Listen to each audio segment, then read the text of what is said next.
Hello friends, this is Dr. Kajal welcoming you to the journey from Mohan to Mahatma, the narration of Mahatma Gandhi's autobiography, the story of my experiments with truth. 12-13 वर्ष की उम्र में गांधी जी ने smoking के लिए चोरी की। जब वे 15 वर्ष के थे, उस समय का एक किस्सा गांधी जी कहते हैं कि वो और उनके साथ में उनका भाई, जो कि दोनों साथ में मांसाहार करते थे, उनके ऊपर कर्जा हो गया था और ये कर्जा चुकाने के लिए उन्होंने भाई के हाथ में एक सोने का आमलेट था, उसका एक टुकड़ा निकाल कर उसे बेच दिया और कर्जा उन्होंने चुकता कर दिया। लेकिन इस बात का गांधी जी को बहुत ही बुरा लगा, उन्हें बहुत तकलीफ हुई और उन्होंने डिसाइड किया कि इस बात का कन्फेशन वे अपने पिताजी के पास करेंगे। पिताजी को डायरेक्ट जाकर बात करने की तो उनकी हिम्मत नहीं हुई, इसलिए उन्होंने एक पत्र लिखा और पत्र में अपनी गलती के बारे में लिखा और साथ ही पिताजी से यह भी रिक्वेस्ट की कि वे उन्हें पनिशमेंट दे।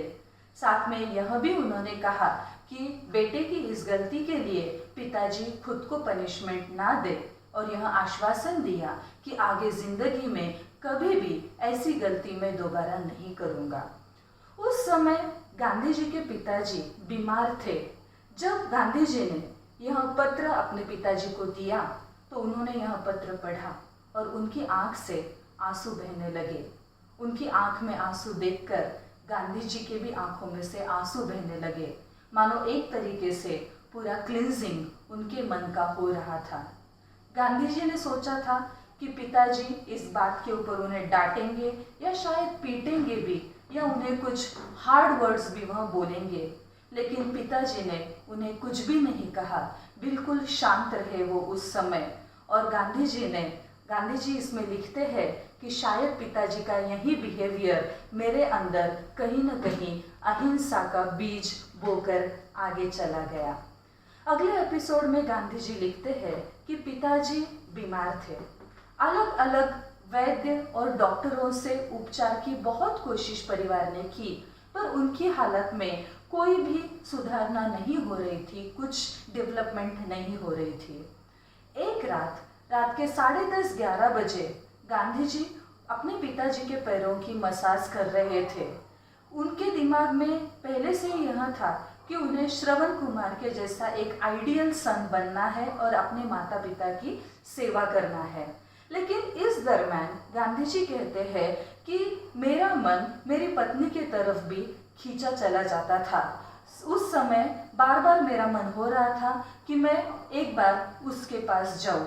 जब रात में मेरे अंकल ने मुझसे कहा कि अब तू जा और आराम कर, मैं इमीडिएटली मसाज करना मैंने छोड़ दिया और मैं अपने कमरे में चला गया। लेकिन 10 ही मिनट हुए होंगे कि मुझे नीचे से आवाज आई और मुझे कहा गया कि पिताजी शांत हो गए हैं। इस बात से मुझे बहुत ही शर्मिंदगी महसूस हुई और मुझे बहुत दुख हुआ कि मेरी एक शर्मनाक भावना के कारण मुझे मेरे पिताजी के आखिर में मैं उनका साथ नहीं दे पाया।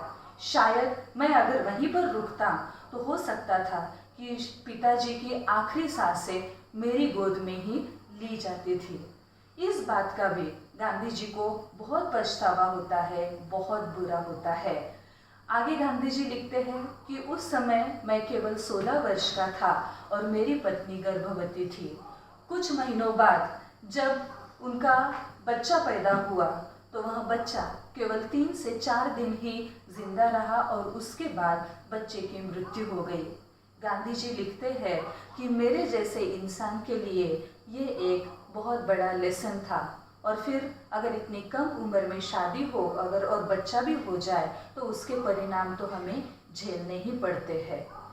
तो आज के लिए इतना ही। अगले एपिसोड में गांधी जी के अगले अनुभवों के साथ हम फिर मिलेंगे। If you like this video please like it, share it and subscribe it. Till then, thank you.